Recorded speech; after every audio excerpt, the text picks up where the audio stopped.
estamos numa série chamada Evangelismo Intencional. Foram 10 lições maravilhosas. Você pode rever vários pontos, um detalhamento de itens importantes do evangelismo. Agora vamos falar na sequência.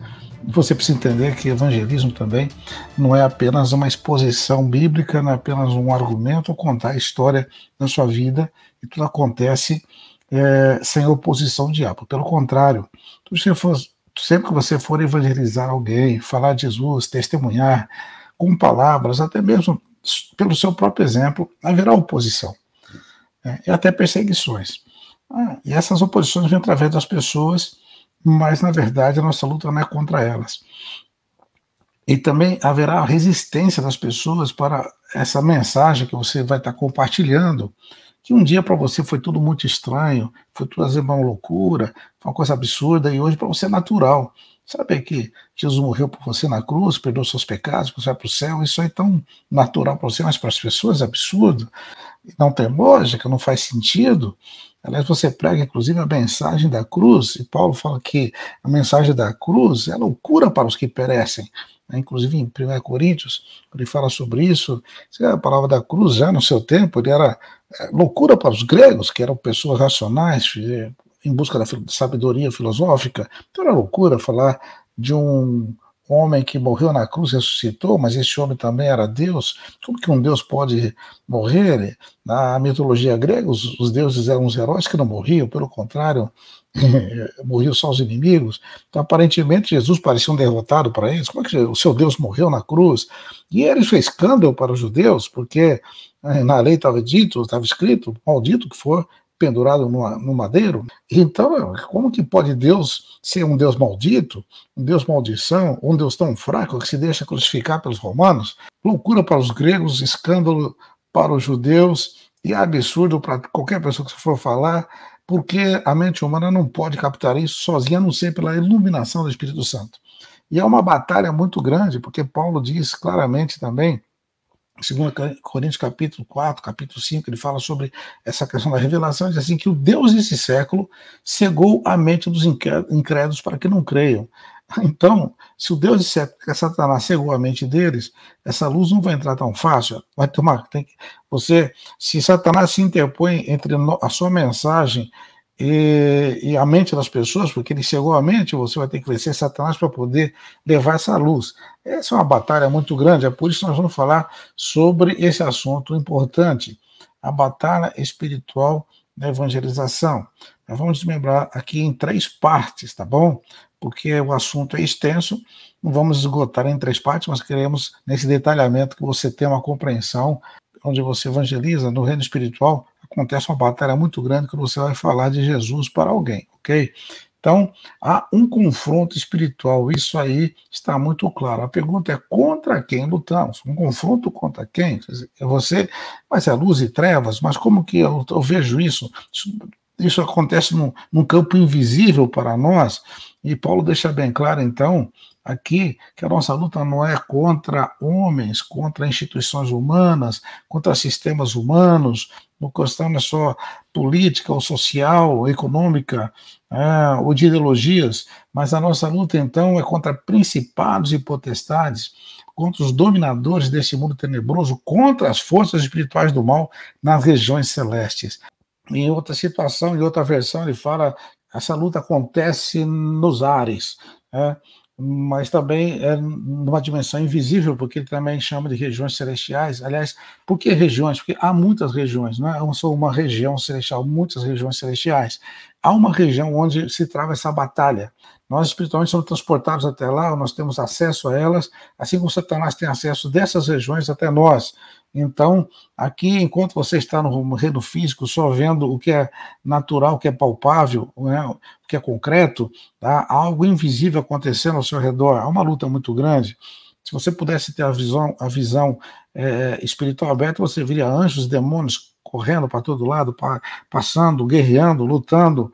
É importante nós entendermos o nível de batalha espiritual que nós estamos, e que os anjos lutam por nós, porém é nessa dimensão.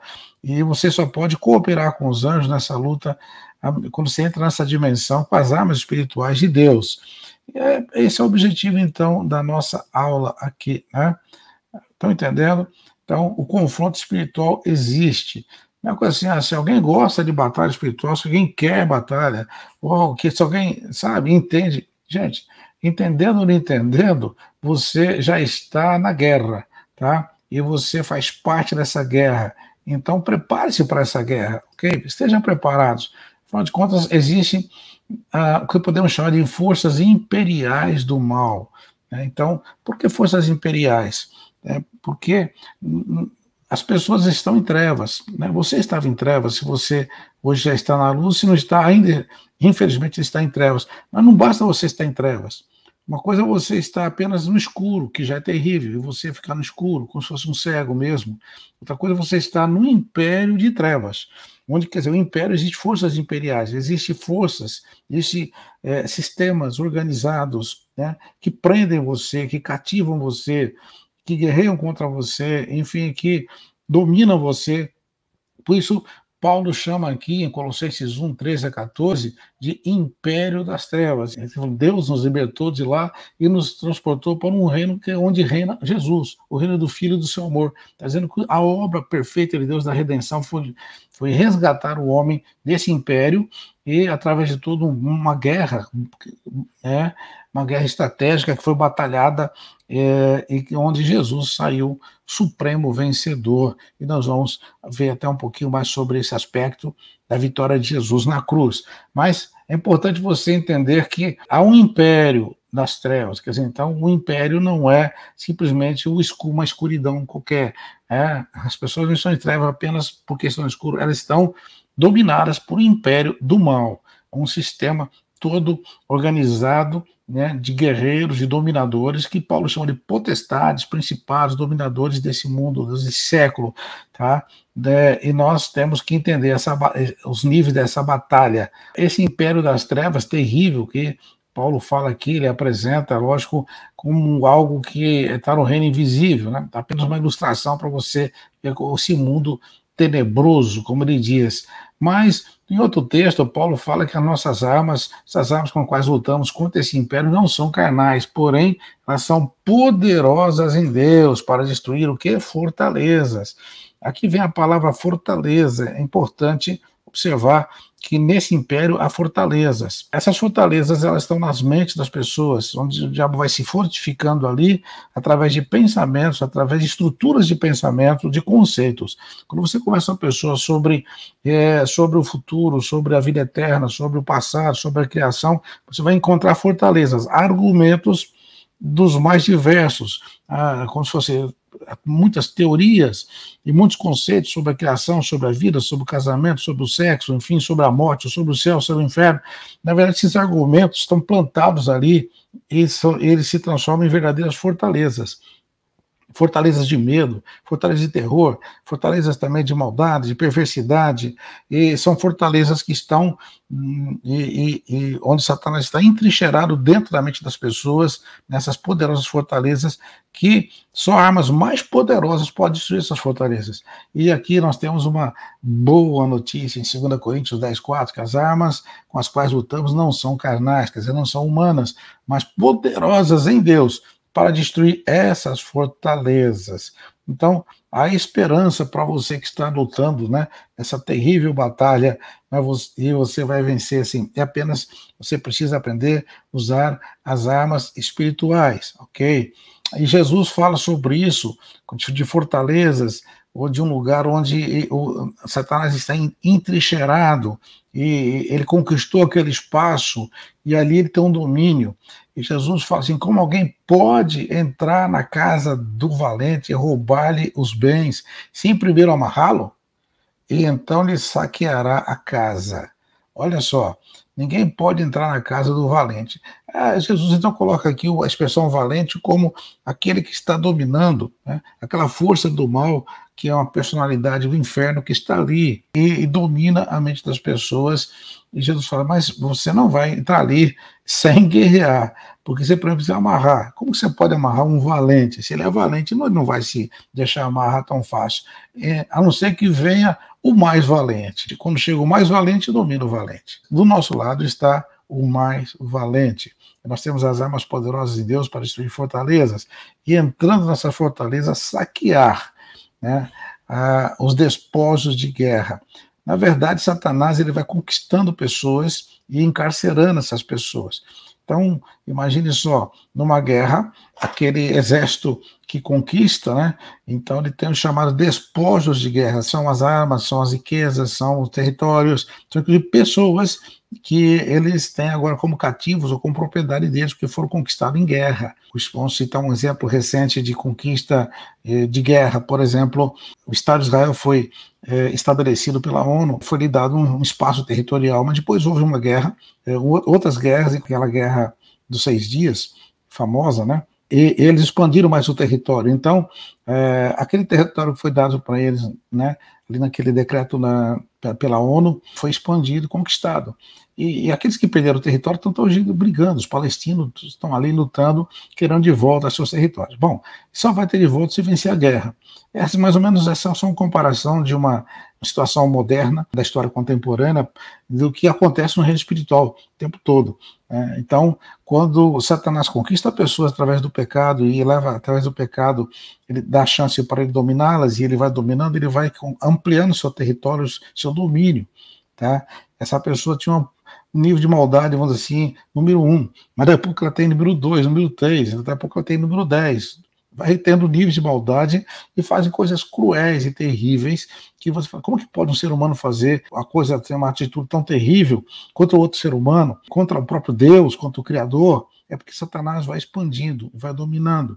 Mas Jesus também vem agora conquistando, e ele falou, arrependei-vos de deixar Satanás dominar vocês, de vocês tentarem ser donos de si mesmos, mas Satanás se apropriou de vocês, saqueou vocês agora são despojos de guerra de Satanás, arrependei-vos, porque vos é chegado o reino de Deus.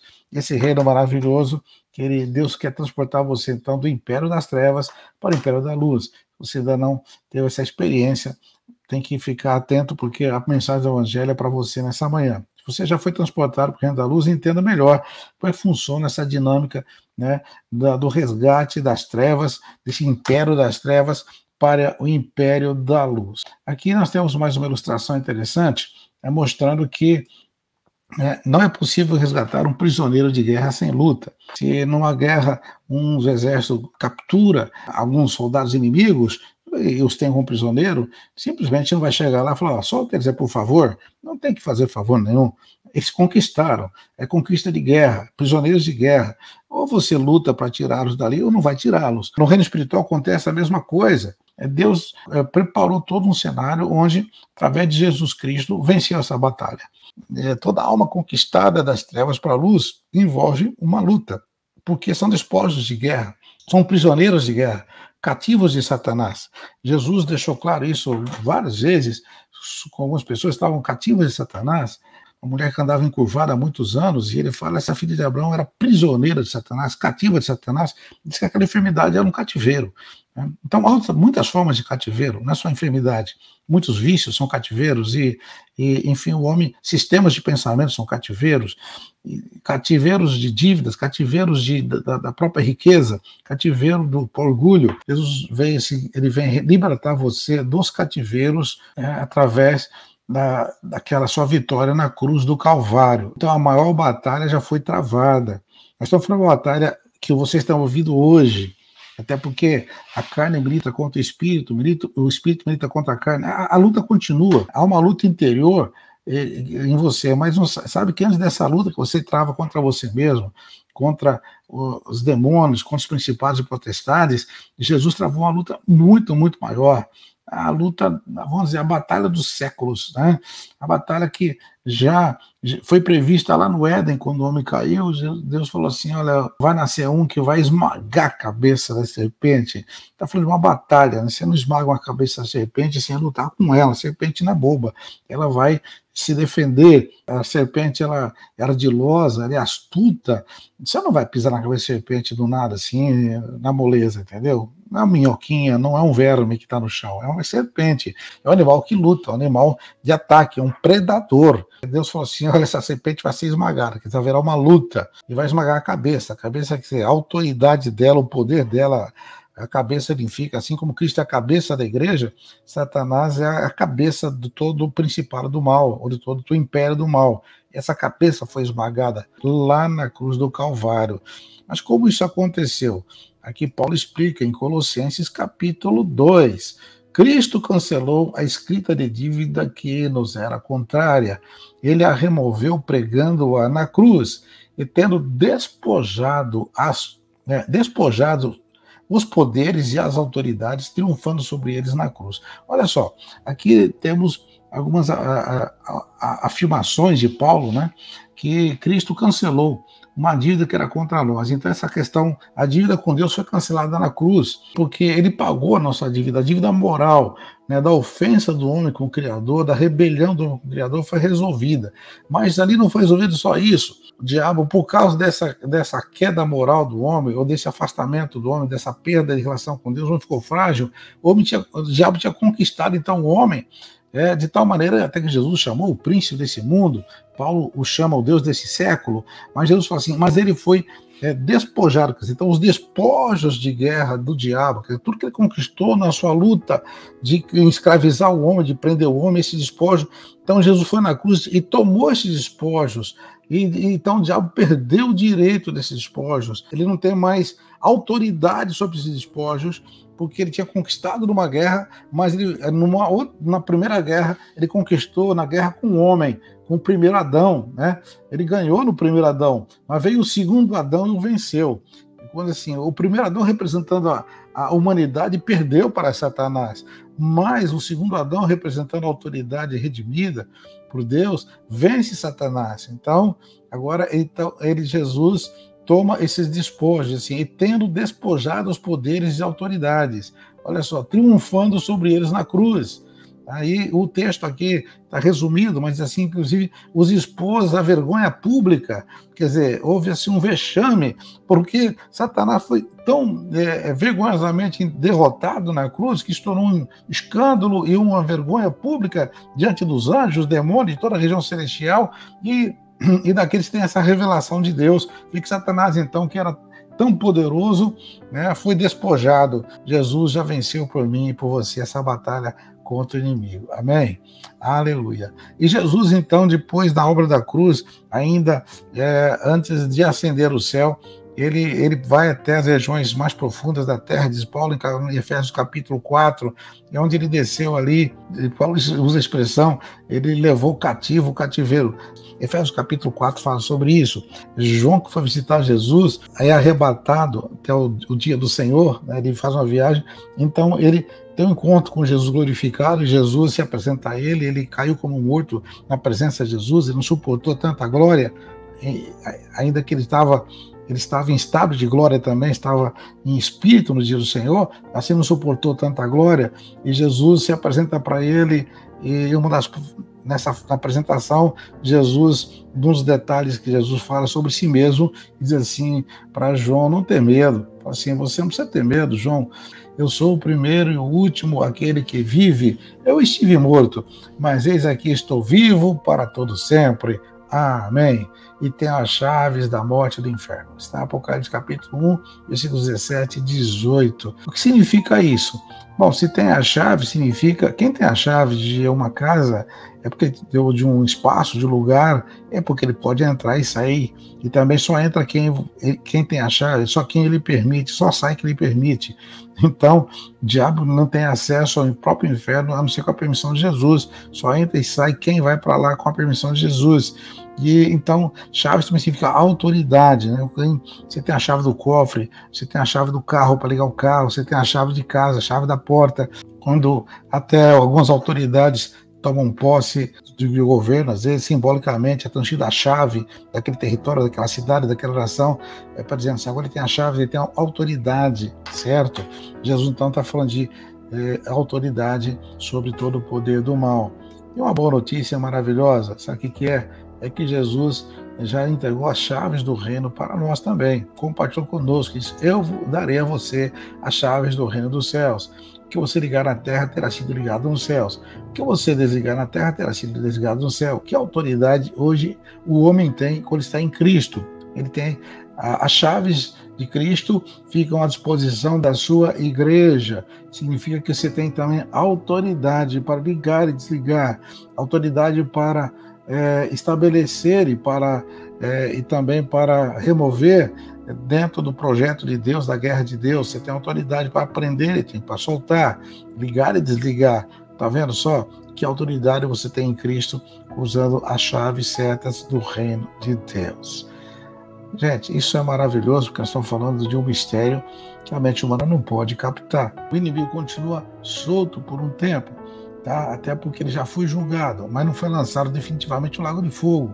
Ele está aproveitando os últimos momentos, que já fazem 2000 anos pelo menos, na nossa história, no nosso tempo Cronos, que aconteceu toda essa derrota dele na cruz. Ele é derrotado, mas assim mesmo ele continua tentando angariar mais despojos, aproveitando a ignorância das pessoas, aproveitando a maldade do coração humano e a rebelião humana. Tudo isso facilita para Satanás, né? Por isso que Paulo fala em Efésios 4, não deis lugar ao diabo. Cuidado, se der lugar, ele entra, ele domina, ele cativa. Daqui a pouco você está escravo de um pensamento, escravo de uma situação, escravo de um problema, escravo de uma pessoa. Por que deu lugar ao diabo? O diabo gosta de escravizar, é super escravizador, é dominador do mal. Mas você agora tem chaves, você tem autoridade. Nós vamos classificar aqui em 3 níveis de batalha espiritual que nós estamos vivendo. Na verdade, uma batalha é uma só, mas só para questão até didática, a gente entender melhor os níveis de batalha, para a gente poder saber como nós transitamos nessa questão da batalha espiritual. Então, nós temos aqui um nível de solo, tá? Um nível básico. Depois temos um outro nível, que é o nível de ocultismo. Depois temos um terceiro nível maior, um nível estratégico.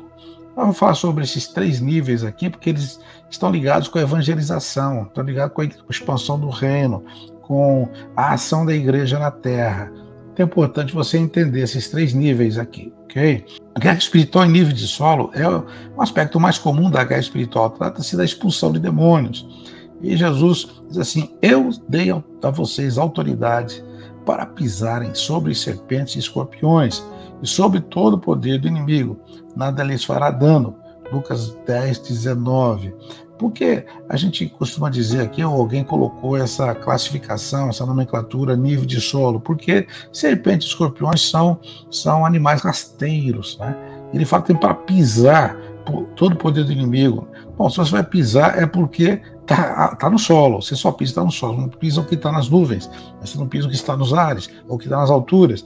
Então, por isso fala assim, nível de solo, são os mais rasteiros. Esses demônios que prendem as pessoas na bebida, na prostituição, demônios que prendem as pessoas, né, em todas as formas básicas de maldade, de vícios, são demônios rasteiros aqui, mas são perigosos, não brincam com serpentes, não brincam com escorpiões, são venenosos, são traiçoeiros. Você não vai gostar de ter um escorpião dentro de casa, tá? Ou escorpiões dentro da sua casa. Se souber que tem, você vai ficar preocupado com seu filhinho, com seu bebê, com você mesmo, porque ele vai vir escondido e vai te envenenar. Uma serpente, então, ela é silenciosa, ela não grita, a serpente não faz barulho nenhum, diferente do leão que ruge, dos lobos que, né, uivam. Não. A serpente é quietinha, mas é perigosíssima. Deus fala assim, mas você vai pisar. Então, nós estamos falando de um nível de solo. Há um outro nível até mais elevado, vamos dizer assim, mais complexo, nível onde os poderes demoníacos agem através de seus aliados humanos, tais como médiuns espíritas, maçonaria, feitiçaria, bruxos, adivinhos, mestres cósmicos da nova era, enfim, todos praticam formas de ocultismo, porque esse nível é até mais elevado em termos de batalha, porque nem sempre você vai chegar para pessoas desse nível e vai ter uma manifestação, elas vão ficar endemoniadas na sua frente, né? Pelo contrário, elas vão estar sempre conscientes. E pessoas se possessas por demônios, eles abriram portas para demônios inconscientemente, foi através da prostituição, foi através de abuso sexual, foi através de mentiras, enfim. Tá. Mas esses aqui, no nível de ocultismo, são pactos, são oferendas, eles conscientemente buscam esses poderes e entram nas regiões espirituais, onde é possível o homem entrar, né, através de caminhos do ocultismo, e ali então eles recebem prisão em busca de poder, tá? Então, a feitiçaria é exatamente a busca de um poder espiritual para controlar pessoas, controlar a natureza, controlar, enfim, o homem quer ter um poder maior, além das suas forças naturais. Enfim, a sua feitiçaria oferece isso, mas através do ocultismo. Então, a igreja tem que entender que eles entendem que a luz os impera, então eles trabalham contra a igreja, contra o reino da luz o tempo todo, muitas vezes, quase sempre conscientemente e inclusive estrategicamente. Eu acho que eles são mais estratégicos contra nós do que nós estratégicos contra eles, porque Jesus até falou, olha, cuidado, os filhos das trevas são mais prudentes que os filhos da luz, prudentes no sentido de se precaver, se preparar para a batalha e trabalhar estrategicamente. A bruxaria tem avançado no Brasil e no mundo de uma maneira terrível. O ocultismo, a nova era, são forças que estão num nível de ocultismo que nós vamos comentar na próxima lição. Então, os principados e potestades que estão nas instituições, territórios, lugares e tal, e por isso é nível estratégico. Né? Quando Paulo fala de principados, potestades, então está falando de um principado, é alguém que está no nível de príncipe, quer dizer, então ele tem um poder muito grande de autoridade. Potestade também significa poderes, fala de dominadores da maldade. Todos isso aí estão nesse nível estratégico, trabalham fortemente e organizadamente. Precisamos então compreender isso, mas é também um assunto para as próximas lições. Vamos fazer um breve comentário, até porque o ministério de Jesus foi repleto de confrontos espirituais nesse nível de solo.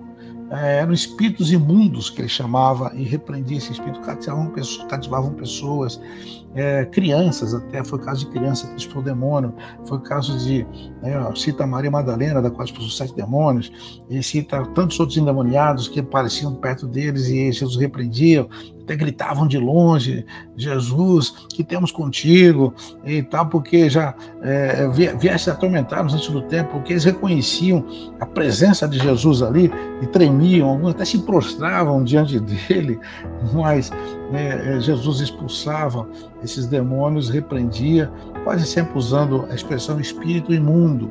Hoje há um conflito de ideias, mas assim, divergência de ideias, deve-se saber o nome do demônio, se é pombagira, se é Axu, se é isso, se é aquilo, se é Zé Pilintra, ou então, mas Jesus usou nomes de demônio, pode usar, não pode? Isso é um outro assunto que podemos depois, no outro desdobramento dessa matéria, batalha espiritual. Mas Jesus, nós vamos ver que ele usou espírito de enfermidade, tá? Em umas situações, e espírito imundo quase sempre, no caso até de legião, como nós vamos ver um exemplo nesta lição aqui. Importante é saber que Jesus confrontava as trevas nesse nível e com a autoridade da sua palavra ele vencia. E Jesus deu à sua igreja, quer dizer, a mim e você, a incumbência de fazer o mesmo. Como diz em Lucas capítulo 9, versículo 1, vocês vão, curam os enfermos, expulsam os demônios. Lucas 10, 17, ele fala sobre isso. Atos 8, 5 a 17. Enfim, outros textos assim. A igreja vai dar continuidade. Vocês têm autoridade. Essa ação é poderosíssima quando a igreja entende que ela tem esse poder. E o evangelismo eficaz sempre será acompanhado desse nível de confronto de solo. Vocês vão por todo mundo, pregam o evangelho a toda criatura, a todas as pessoas. Estes sinais acompanharão os que crerem. Em meu nome expulsarão os demônios, pegarão em serpentes, imporão as mãos sobre os enfermos e eles ficarão curados. Vamos dar um exemplo aqui, então. Jesus estava em Cafarnaum, e aconteceu dele falar, bom, vamos para o outro lado, atravessar o lago de Genezaré, o mar que chamava de Mar da Galileia. Então ele vai para uma região chamada Decápolis, que eram 10 cidades, tá? Hoje essa região está na atual Jordânia.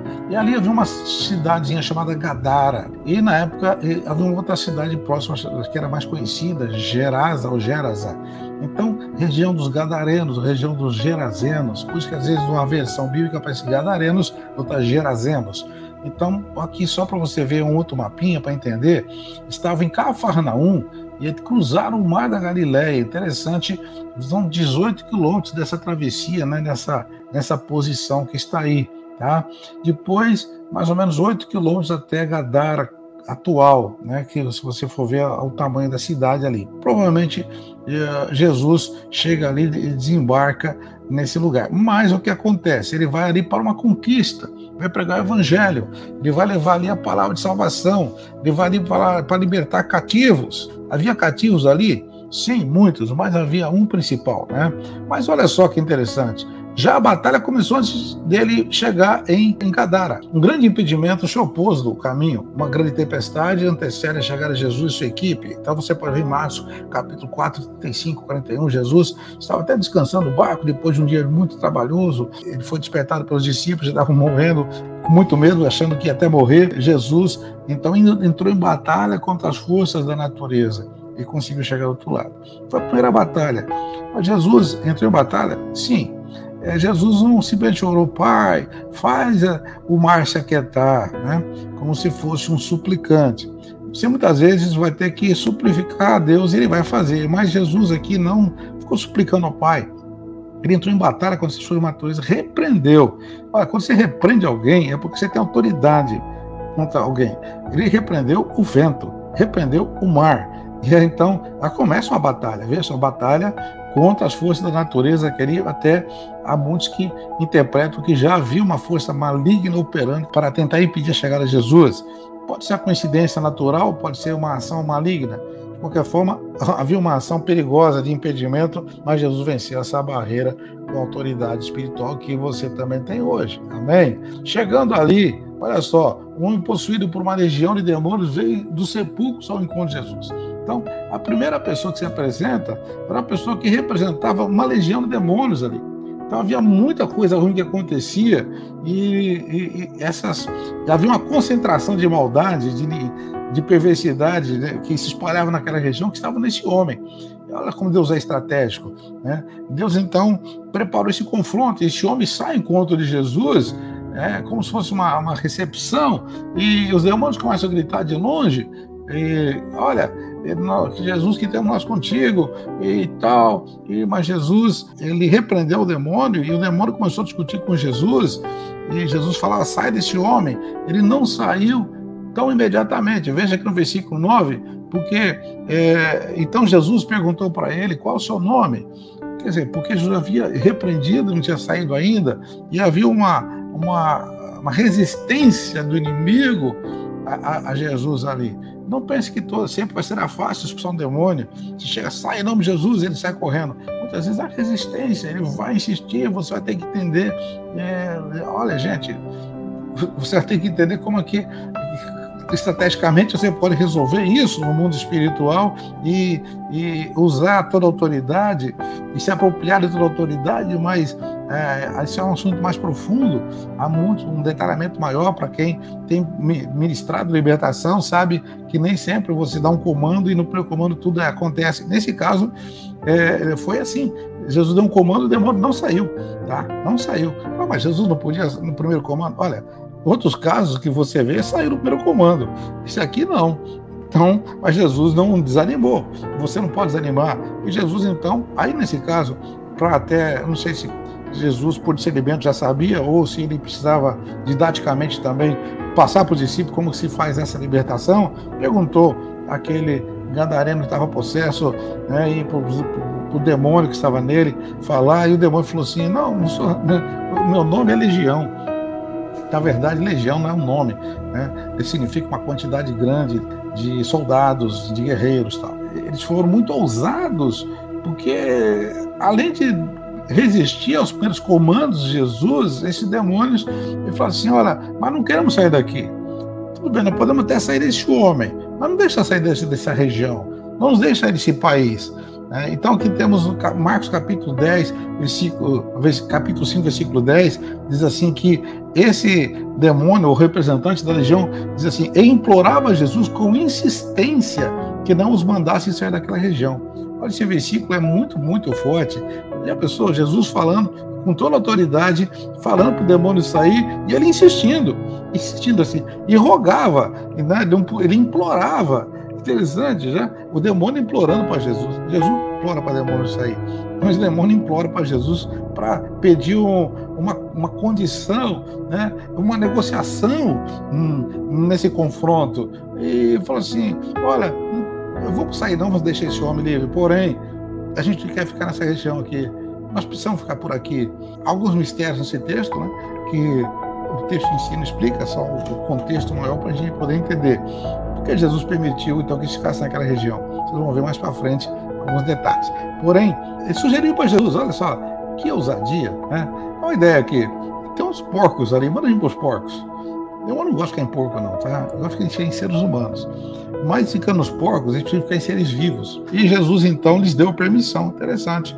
Aqui no versículo 13, ele fala assim, e ele, Jesus, lhes deu permissão, e os espíritos imundos saíram e entraram nos porcos. A manada de cerca de 2.000 porcos atirou-se precipício abaixo, em direção ao mar, e nele se afogou.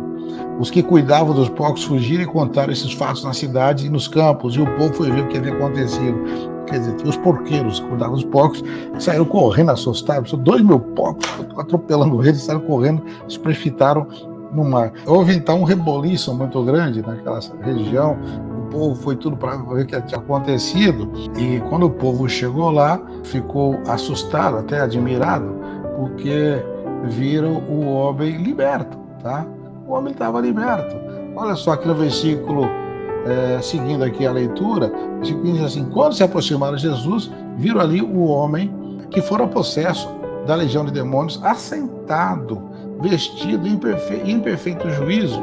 Uma coisa que eles nunca tinham visto, que não nem vestia roupa. Era um homem maluco, louco, mas era louco, era demônio mesmo. Mas a Bíblia diz no começo do texto que ele era preso em correntes, ele quebrava as correntes, era uma força descomunal, porque era força de demônio.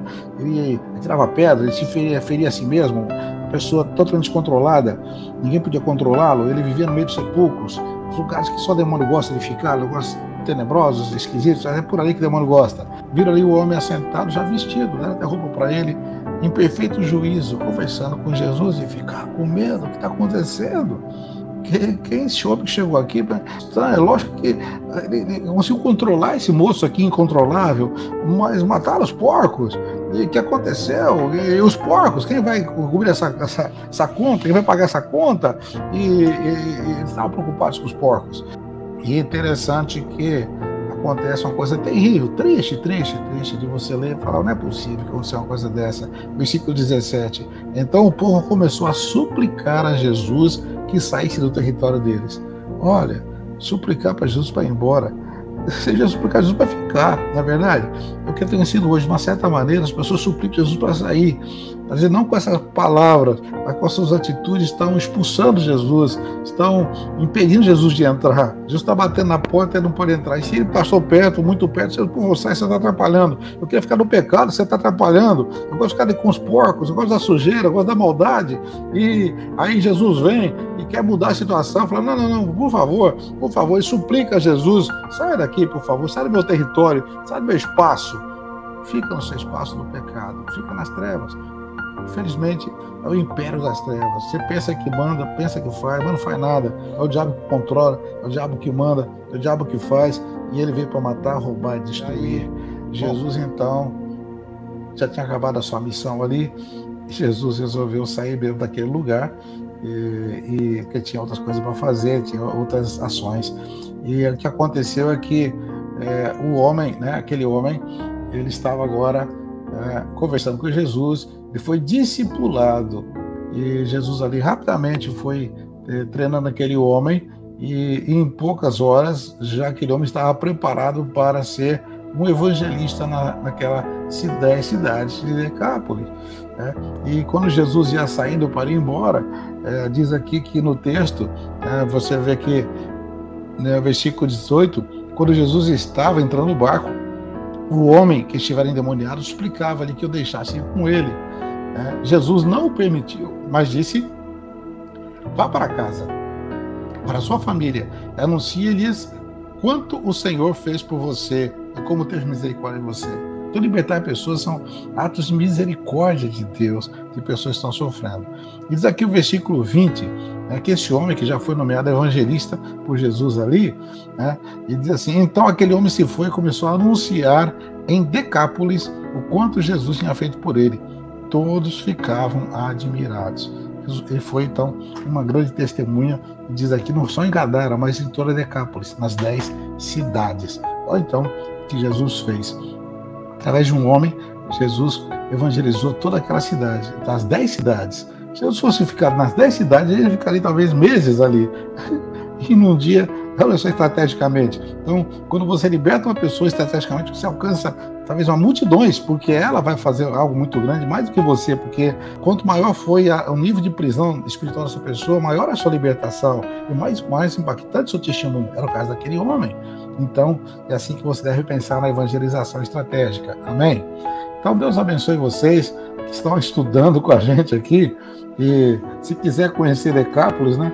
Hoje ainda tem ruínas ali, ao fundo do Mar da Galileia, que na verdade era um lago de Tiberíades. Há uma foto aqui atual, né, e com algumas ruínas próximas ali do Mar da Galileia. Alguns irmãos até já passaram ali por perto e viram essa região, não é verdade? Que bom estar com vocês aqui. No próximo domingo, então, no próximo vídeo, teremos a continuação, parte 2, da batalha espiritual na evangelização. Assim que Deus abençoe você, em nome do Senhor Jesus Cristo, agora e para sempre. Amém e amém.